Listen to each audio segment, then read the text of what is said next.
Morning everyone, welcome to another episode of Outback Wolfpack. Today we're off on a multi-day adventure. We were lucky enough to score a few days off, so we're heading up just up near the Watagans National Park for a few nights. So what are we going to get up to, Jade? So we're going to go out tomorrow. Hopefully we've found a couple of dog-friendly wineries up that way, so we'll be able to take Timo on a day of looking around there and hopefully have some nice lunch out. Yeah, that'd be pretty cool. We've got the four-wheel drive with us, so we're going to try and find some tracks up near the Watagans National Park there, where we're allowed on the border with the dog in the state forest. So we're going to do that. Get the drone up in the air. We're going to take you through a tour of how we set up our campsite and what we bring when we're camping with the doggo. So stick around.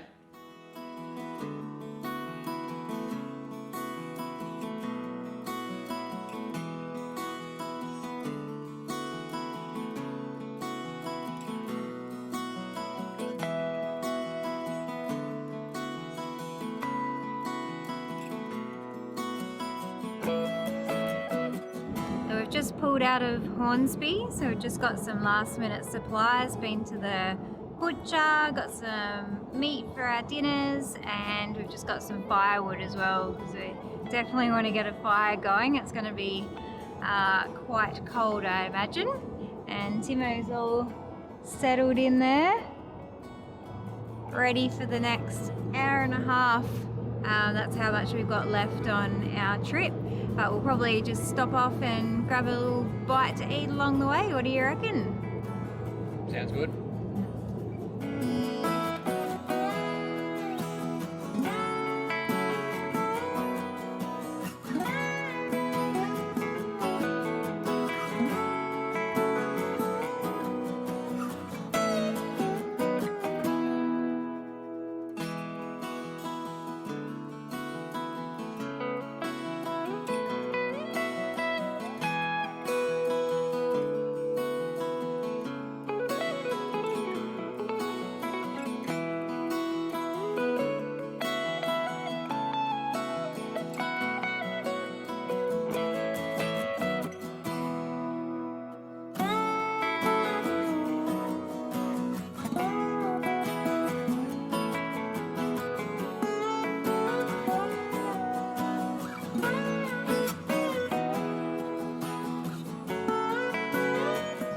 We're at the Pines Campground in, I think it's Olney State Forest. We're just right adjacent to the Watagans National Park.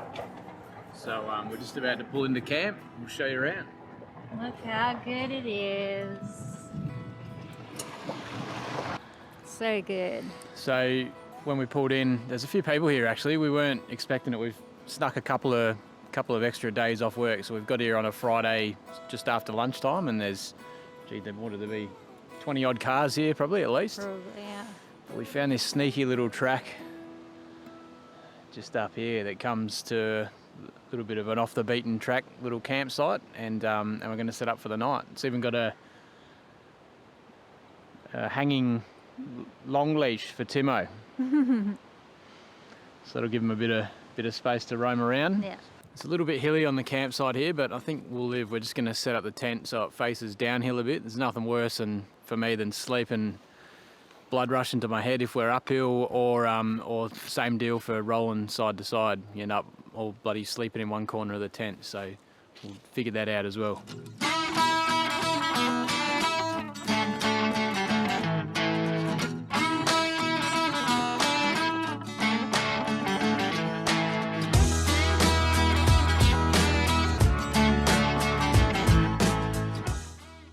Well, the tent's up. We're just going to go through a bit of our gear as we're putting it into the tent and just show you what we've got. So we've got two of these mattresses, so they're self-inflating mattresses. What you'll see is they're quite thin, and they over time will self-inflate, and they're actually so comfortable. We've slept on these for weeks at a time and haven't had any sort of issues with them at all. So we just leave them set up for a while without anything on top of them, just to allow them to have the time to be able to blow up. Once they're all up and we put the plugs back in, then we can join them together. They've got a little bit of Velcro in between to make it so it's like a double bed, and then Timo goes alongside us in there with his own bed.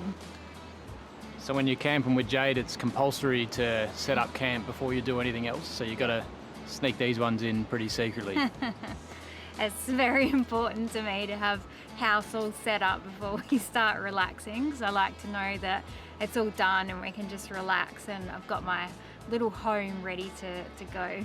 So as we were packing up this morning, I've just realised that I've left my Snow Peak fire pit back in Perth. It wasn't on the bring to Sydney list. We didn't think we'd be doing too much camping, to be fair, but so that's a bit of a shame. So we've got the camp oven and we've got a skillet, so we're going to have to make the best of it tonight. I picked up a couple of bags of firewood on the way up, just in case we couldn't get anything around here, and pretty glad I did. There's a bit of wood lying around, but it's all pine, and we really want to get those coals going if we're going to have some nice, what have we got, lamb chops and sausages, so we want a bit of heat out of the fire, so we'll see how we go. We've got the front runner chairs, so they've been really good because we don't really have a lot of space in the car, and we just found over the years we had some really nice big camping chairs, but they just were really hard to try and find space for, or we'd have to try and put them up on the roof, which is never fun. So we found these ones online, so front runner, and they go up really fast. We're all done,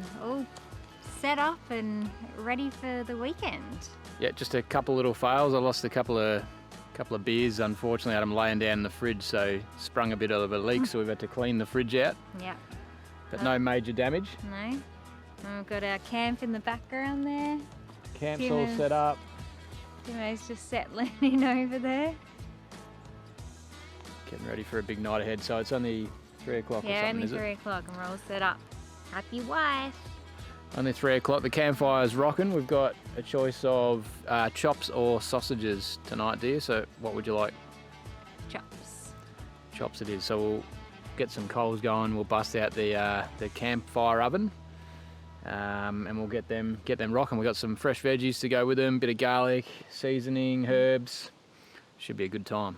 For the rest of the night, basically we're just going to kick back, have a couple of brews, cook some dinner, which we'll take you through. And then in the morning, I think we're going to get up and have a look, see if we can head out and check out some of the wineries. We passed some awesome four-wheel drive tracks on the way here as well, so I'm pretty keen to explore some of those. So yeah, it should be a good time. We're here for a couple of nights. Really glad that we've snuck up this little track, found the little private spot all to ourselves. Nothing worse than being jammed in, I reckon, with heaps of other people, and you've driven all this far to get away from the city, and you're bloody sitting on top of each other. So really pleased about that.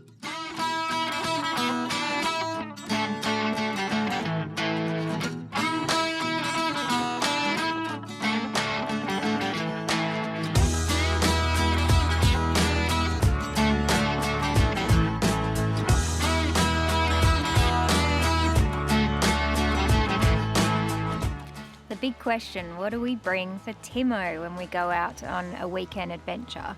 So he's got his harness on here, so it just allows us to be able to safely harness him up anywhere that we are, rather than him pulling on his collar, potentially getting off his collar, slipping it, or choking himself. So for safety, we put this harness on and it keeps him nice and safe.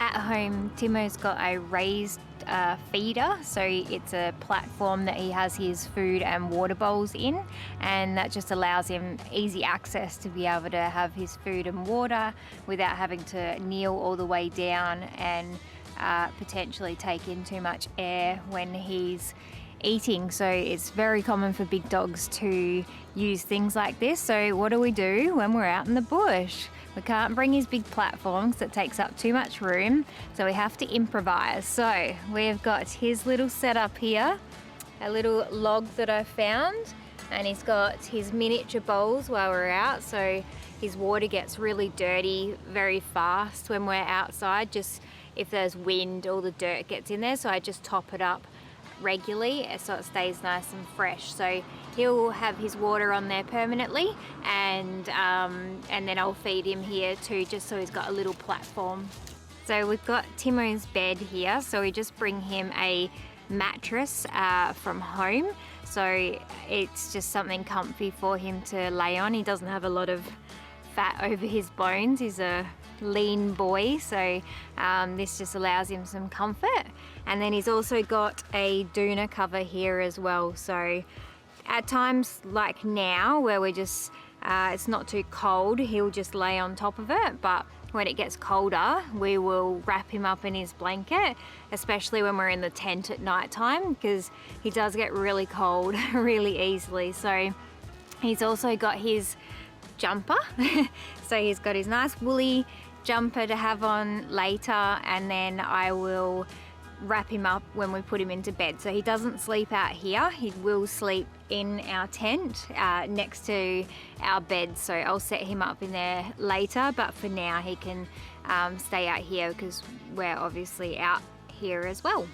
Lastly, I've got his food all ready to go. So he is on a biscuit diet, so I just individually wrap them or put them in little bags so that he's got individual meals all ready to go.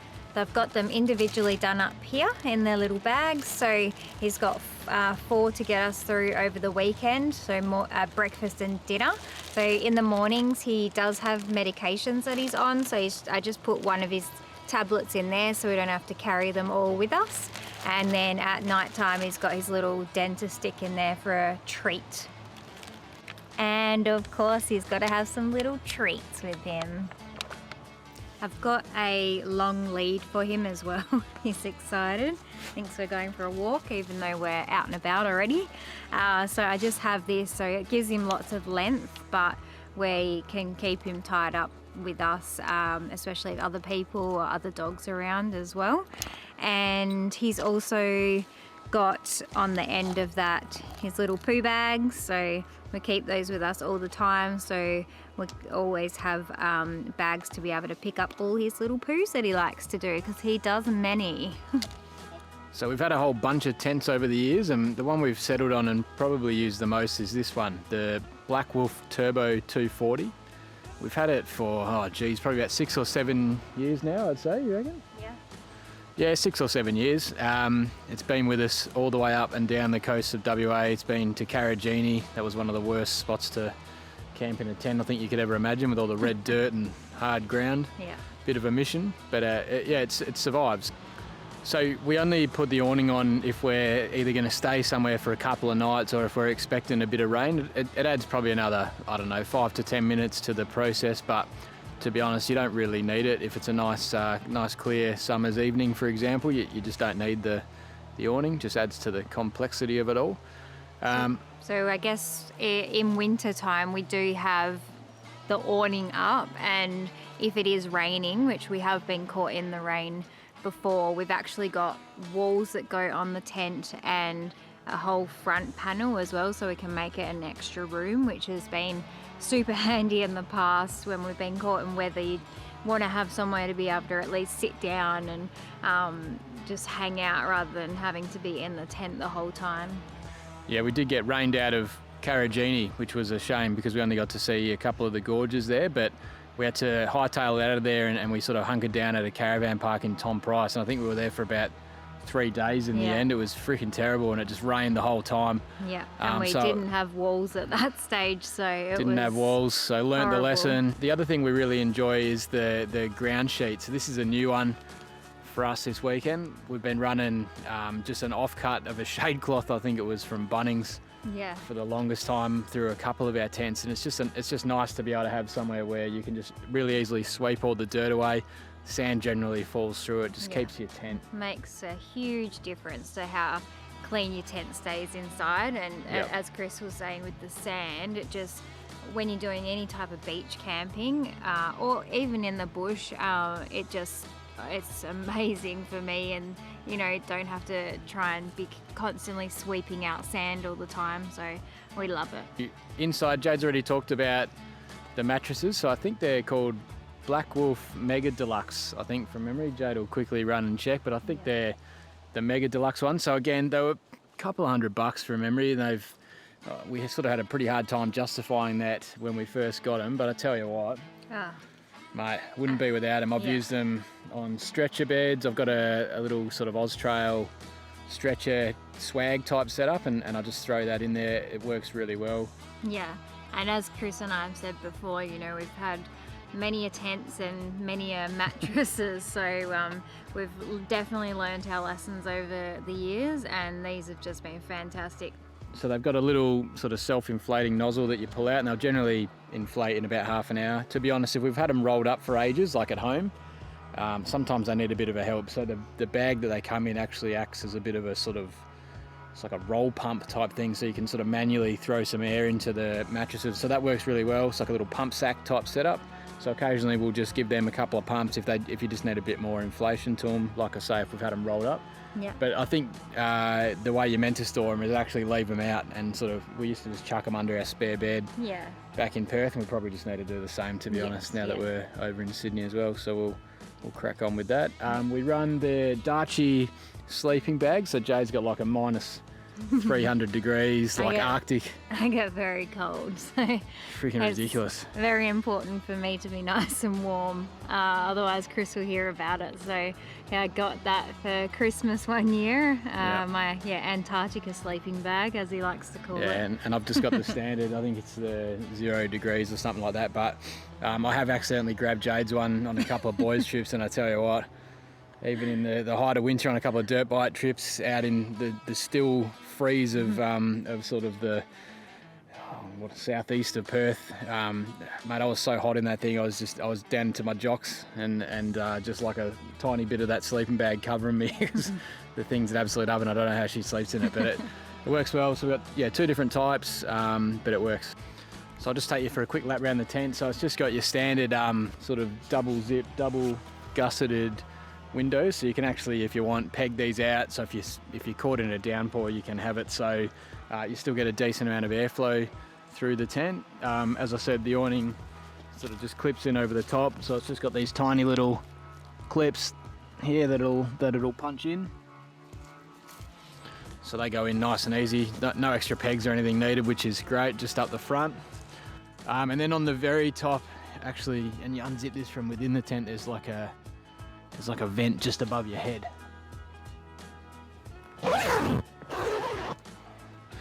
So they work really well. Again, if you're stuck in the rain, you still want to get some ventilation happening, works really awesome. The really good thing about this tent is it's got these ropes that are always attached to the tent, and they go up into a little pocket, so we just pull them up and they go in up here.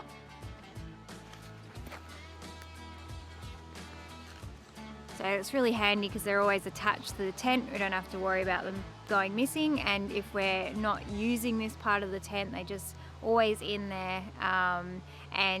The ones around the side of the tent, if we don't want to peg them out, which we haven't tonight, they just tucked up in there and we don't actually have to touch them. So these are the little pockets that I was saying that we haven't used on this trip, because it's not too windy that we really need to use them. We have to have pretty bad conditions, I guess, before we would use them, but they just open up. You can see this one, like, we've hardly used in the amount of years that we've had this tent, and they're just nice and easy. They just tuck straight back away. All right, so on the menu tonight, we've got lamb chops and veggies. It's getting about 5 o'clock, so we're getting a bit peckish. We thought we had the camp oven trivet that had the small little holes in it, which would have meant we could cook it all in the camp oven, but unfortunately I've only got the 4-prong wire trivet. So what we've done is we've started the veggies on now, which I'll show you in a second. So we've got them in an alfoil tray so they don't all fall to the bottom and burn, and then we're going to cook the chops up on a skillet once these have had about half an hour to get pre-warmed up. So I'll show you how that's going right now. So we've just got some coals underneath.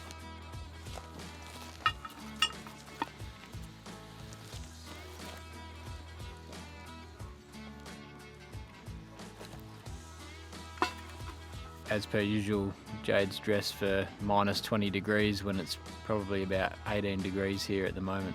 So it's not 18 degrees. What do we got? How many layers? Be honest.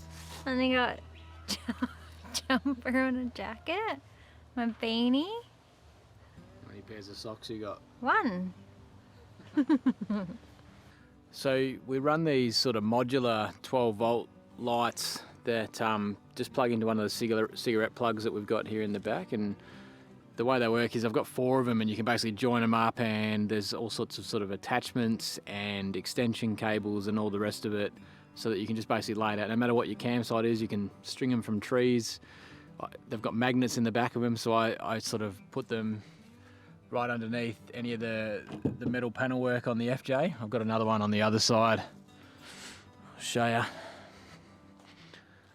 Just another one hanging off the side. So I've got that running off basically a double adapter. So the way they work is they've got a little tiny remote, and you can change the color of them. So see here, I can make it more yellow, or I can ramp it back up to the white color. The yellow light's really good if you've got a bunch of bugs and that coming in, so yeah, it really helps to sort of get rid of them. So yeah, helpful. It's also got a dimmer as well, which is awesome. So if you don't need the light, got too many bugs coming in, you can dim it down or pump it back up. So works good. And it's handy having it because we can put it all the way into the tents from the car, and because we've got the remote, you can get all snuggled up in bed before you turn the lights off. Yeah, Jade really loves this disco mode as well. She thinks this love it. This is amazing.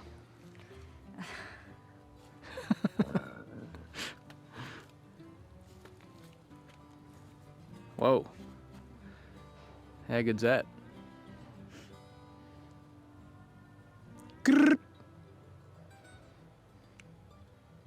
It's terrible, isn't it? How do I stop it?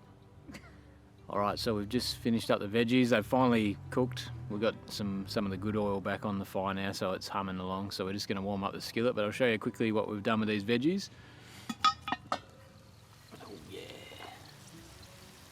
Look at that. So they're all ready to go. So basically what we've done there, just chucked a bit of olive oil in there, a bit of salt and pepper, a bit of garlic. Happy days in the alfoil tray. So come and have a look. We've got the skillet on the fire now.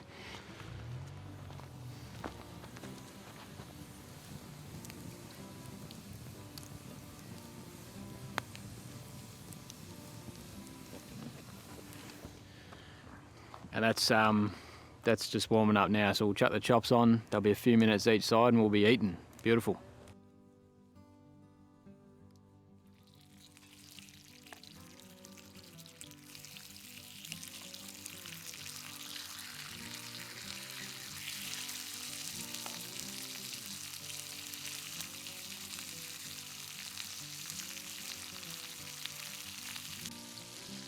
Alright, so chops are done. The skillet did a job for us. Have a look.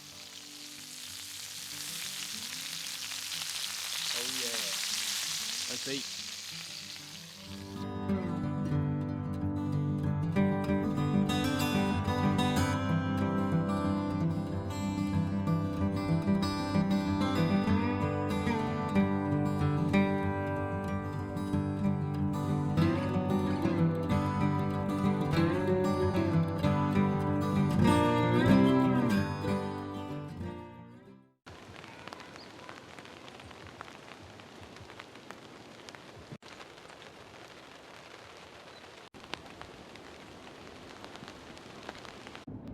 Morning everyone. We've just on our way out this morning, so we've had a good sleep. We're happy we put the awning on last night because it has decided to rain today.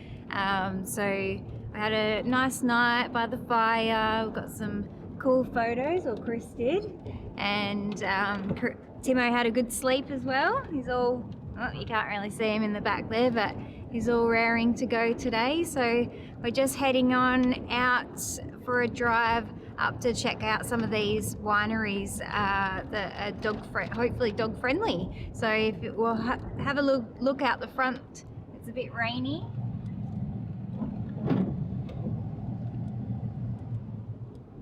But we should be able to make the most of it.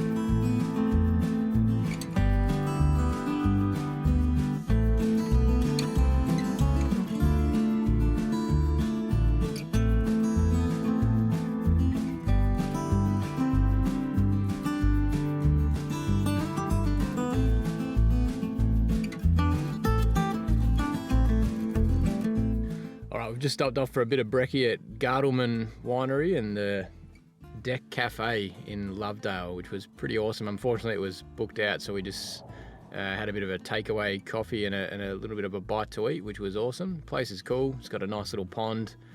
Stretch the legs. Timo had a bit of a sniff around, made a few new friends out here, which was great. And so for the rest of the day, basically, we're just going to try and check out some of the dog-friendly wineries in the area. So I think the next one we're off to is what is Saddlers it? Saddlers Creek, I think it is. Yeah. So it looks like they got some live music. We were a bit disorganised. We haven't booked or anything, so we're just going to turn up, see how we get on.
So we're having a good time here. Jade is loving the dessert wine, so tastings are a good time. We forgot Timo's bed and he's certainly letting us know about it. Very silent protest down the bottom there.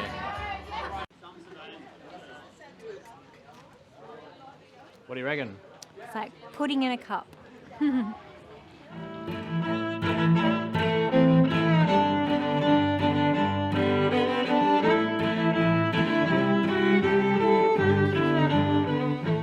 Just finished up at Saddle Creek. Had a bloody awesome time, to be honest. Awesome place, really dog friendly. Timo, other than us not remembering to bring his bed up with us, had a good time. Got lots of pats, lots of treats from the owners there, so yeah, awesome. So not sure what we're up to next. We'll probably skip around, have another maybe winery or maybe even a brewery, depending on how we go. Jade's had a couple too many wines, so I don't think she'll be driving us, so might have to get a few takeaways, to be honest. See how we go. So what do you think about Saddle Creek, love? Yeah, it was great. Got myself a dessert wine and it was so nice. Such a nice atmosphere. It was so welcoming to have Timo here. He got, 2 smackos, I think. Yep. So A few treats. yeah, so it's definitely a place to check out. Yeah, it's got a nice vibe about it. Yeah, a bit of live music on. We also snuck in, had some of the Brazilian barbecue food truck that pulled in as well, which was really tasty. So we had some Angus beef and chips and some chimichurri. Awesome. Loved it. Loved it. What next? So I think we're off to, is it Foghorn Wine? I don't know. We'll figure it out.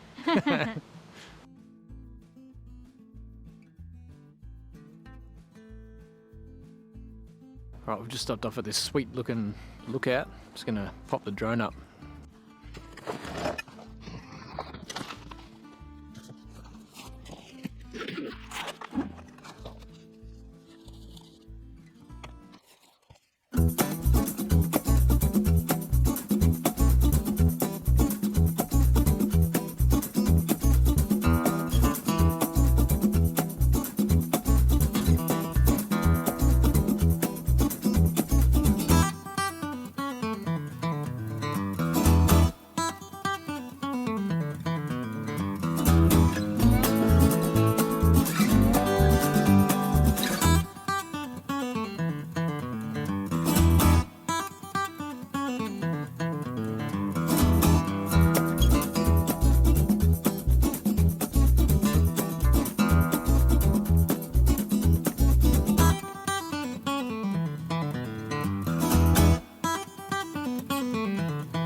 as you saw before, we finished up at Saddle Creek, and then from there we've done a little bit of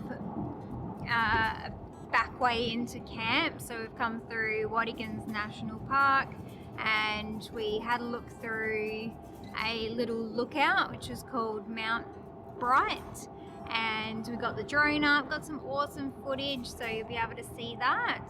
And then we're just on the way now to hunt for some firewood. We'll definitely need that tonight. So once we've got that, we're going to head back into camp and put the fire on and just chill out for the afternoon and cook some dinner. All right, good evening. We've arrived back to the Pines campground. Everything's just as we left it. There's a few more people here tonight, but we still got a sweet spot up on the hill all to ourselves, which I'm really pumped about. We've got the fire humming. Tonight we've got some pretty epic looking sausages that we picked up from a butcher along the way, so really keen to get them going. Jade's going to cook us up some mash and gravy to go with it, so nice classic pub feed for us tonight. Really looking forward to that. Today was pretty epic. The weather was a bit hit and miss. It's been windy, sort of rain, then bright sunshine. It's been a bit all over the place. Yeah, we've dealt with it throughout the day. The dog's been good. We've had a great time. Visited a couple of wineries, got some awesome lookouts. We came through the back way through the national park, some awesome forward drive tracks and things like that. We've got a bag of firewood now, so we're going to get this thing raging and get dinner on.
Morning everyone. It's Sunday morning, so just finished up with night number 2. Had a really nice cruisy night, beautiful dinner. Those sausages and the mash were amazing with the gravy. Love it. So today we're just going to start packing up. We're lucky enough to score Monday off, so I'm just going to take it easy this morning, let everything dry out, air out. We've had no rain overnight, but everything's just a bit damp from the chilly conditions that we've got up here at the moment. So we're going to just lightly pack up, head down. There's a couple of little walking tracks and a little creek by the looks of the HEMA maps, so we're going to go check that out, go for a bit of a walk, take Timo for a bit of a stretch, and then we might start gently packing up and hitting the road. Yeah, and Timo's pretty keen to go for a bit of a adventure. He usually likes to have a run every day, only for about 20 seconds, but a run nonetheless, and we haven't been able to really exercise him too much off lead out here. He's not too bad, but his recall's pretty average, and I don't like my chances of catching up to him in the bush here. So we'll take him for a good walk today, and then we'll pack up the tent, show you how we do that, and load the car up again, and away we go.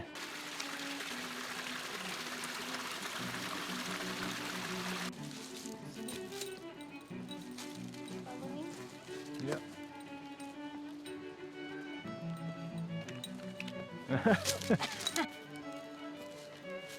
Take 2.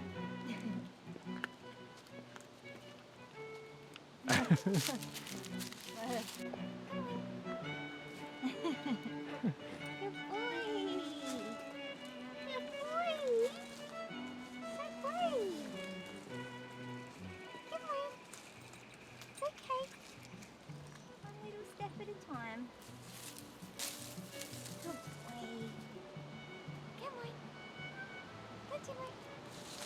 Good boy. Good boy. Good boy. Yeah. So Timo did his first creek crossing over a fallen log, which was quite hilarious. Hopefully the footage showed it. I think we had about 4 takes. Yeah, 4 takes. But he did very well. So wasn't really expecting to find a waterfall down here. Unbelievable. Just right down the end of the campsite at the Pines Campground here. Check it out.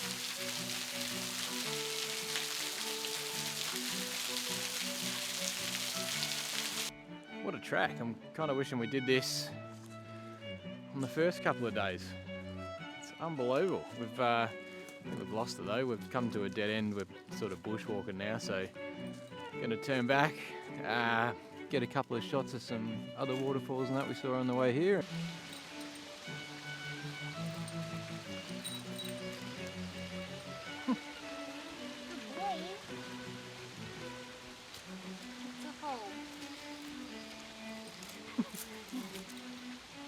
There you go. We got it. Yeah. Bit of four-wheel drive action. Put the diff locks in.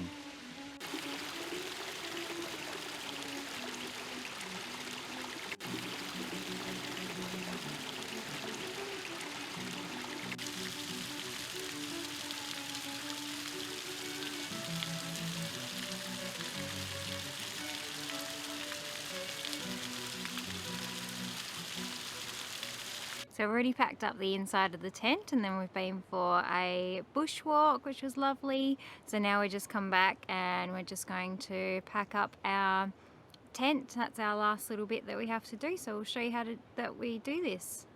All right, so step one, we're just going to get rid of these 2 outer poles on the awning.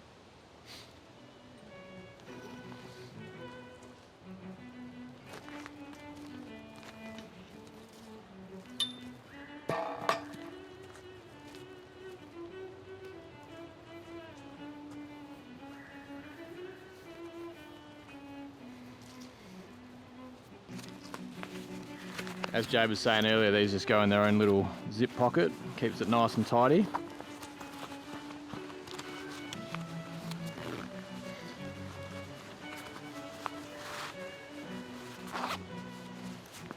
Sorted.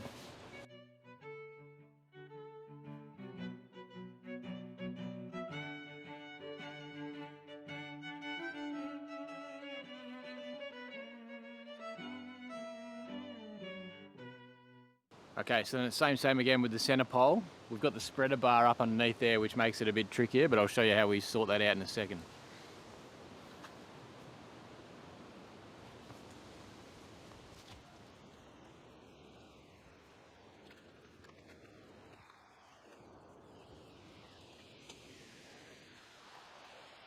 All right, so the next step's a bit trickier, a bit easier with 2 people, but you can do it with 1. Basically, this pole's a 3-stage one, so you want to lift this up, but keep the centre spreader bar up in the air so it doesn't fall down, and just get rid of the pole is step 1. So we'll do that now.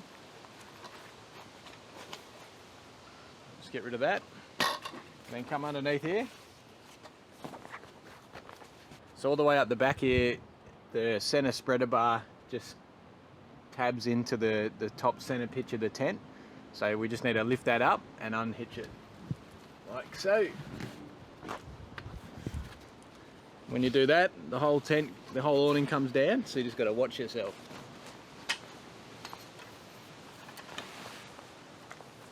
And there we go.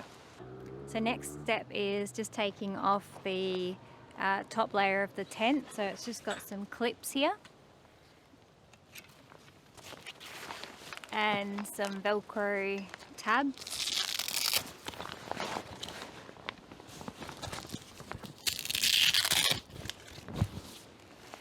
And then you just repeat that on all other 3 sides.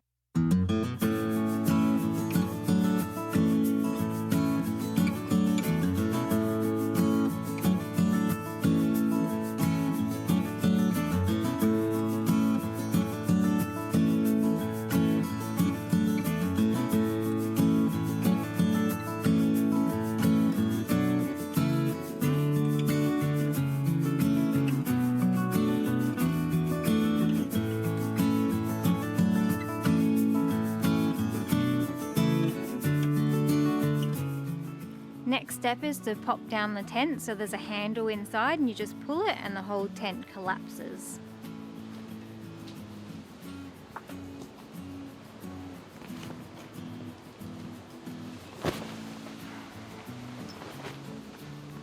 Like that. So I'm sure there's a handful of people that already know this lesson, but hot tip is don't fold up the tent without checking that your mobile phone and wallet and keys aren't still in the corner pockets. Hopefully I don't need to learn that lesson too many more times.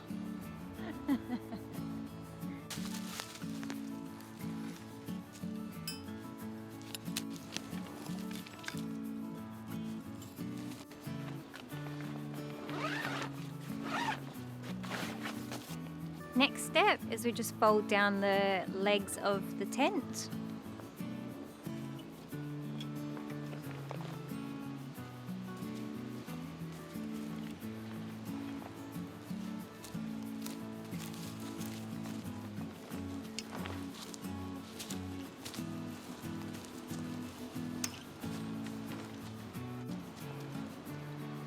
And then we pull each corner of the tent up into the center.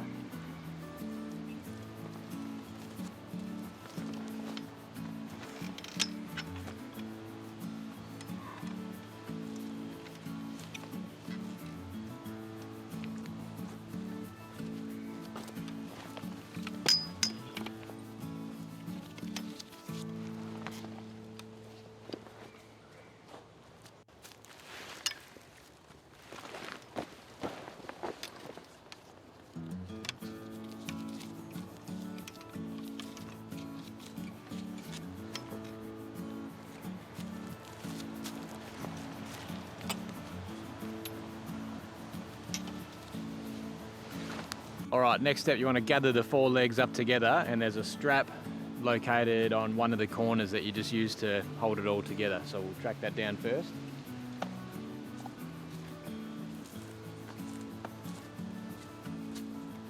This one here.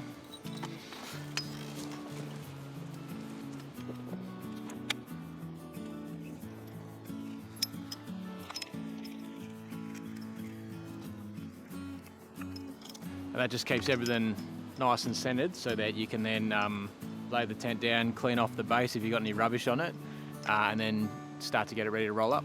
So next step is that we lay this down. We get it in a nice, open, clean position, so it's not going to get dirty as we roll it up. Basically what we want to do is try and get it as flat as we can so it rolls up in the smaller ball as possible. It's particularly relevant for us, although it gets into the bag easy enough, because we have this sitting in front of the back seat in the car. If we haven't done a good enough job packing it down, it just sits right up on top, and that way if we stuff it up, Timo has to bloody share his basically back seat with it. So let's have a crack at it today. All right, next step is you want to make it into almost like a diamond shape like it is now. And I've just dried it off, so it was a little bit damp. It's late in the morning, but because there's so many pine trees and that, and it hasn't been the hottest day in the world, sometimes the bottom can still be a bit damp. So for us, we just make sure we give it a quick towel dry. Just stops it getting any mold or leaving water in there for too much longer. The next step is, and the colder it is, the harder this is to do, but basically you need to flip the base of the diamond up and then roll the whole thing up together.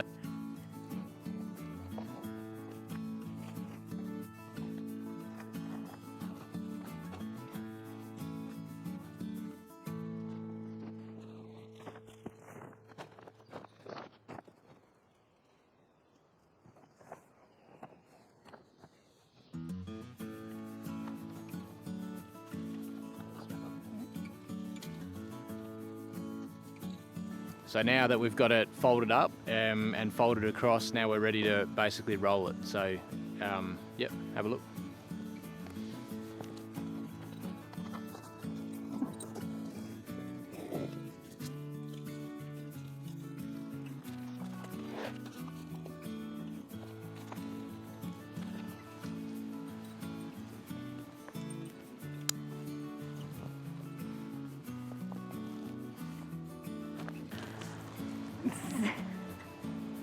It's a tough time for a greyhound. have to use the tent as a bed.